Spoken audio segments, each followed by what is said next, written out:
Hello, પપ્પુના વાલી બોલો છો? હા બોલો, હું પપ્પુની મમ્મી બોલું છું. હું કપાસી ઇન્ટરનેશનલ સ્કૂલમાંથી પ્રિન્સિપાલ પરાણે પાસ કરો સાહેબ બોલું છું. હા બોલો સાહેબ. બેન, તમે ધ્યાન નથી દેતા આ છોકરા. હા તો ધ્યાન દેવા તો તમને દીધો છે ને સાહેબ. શું છે હું ઈ કયો?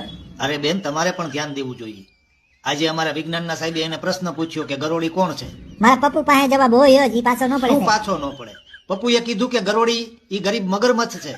એને નાનપણમાં હરખું એની માએ ખાવા નથી દીધું એટલે નબળી રહી ગઈ છે. બરોબર છે ને સાહેબ, ઈ તો મગરમચ્છની માને ધ્યાન દેવું જોઈએ ને. જો મારા પપ્પુ કઈ ઘટે છે, ઈ જવાબદારી માયુની હોય સાહેબ. છોકરામાં ધ્યાન દેવું ને ભટકા કરવું, પછી છોકરા નબળા રહી જાય. અરે પણ બેન, જો સાહેબ બેન પેન કઈ નહીં, આ તો મારા પપ્પુએ જવાબ આપ્યો. બાકી મારો પપ્પુ પારકી પંચાયતમાં પડે જ નહીં સાહેબ. એના પપ્પાનો મગજ બહુ આકરો સાહેબ, ઈ ઢીબી નાખે. અરે વાત તો સાંભળો બેન. જો સાહેબ, એના ઈ વિજ્ઞાનના સાહેબને પણ કહી દેજો, બીજી વખત આવું પૂછે નહીં, નકર ફી ભરવાની થતી નથી સાહેબ. અલ્યા કેમ સમજાવવું આને? શિક્ષણ બચાવવા કરતા ફી બચાવવી જરૂરી છે ભાઈ. જો બેન, ઈ સાહેબ હમણાં નવા આવ્યા છે એટલે કદાચ એને ખબર ન હોય કે પપ્પુનું જ્ઞાન વિજ્ઞાનથી પણ વિશાળ છે. ખરેખર ધન્ય છે તમને. તમે બહુ ધ્યાન દીધું છે પપ્પુમાં.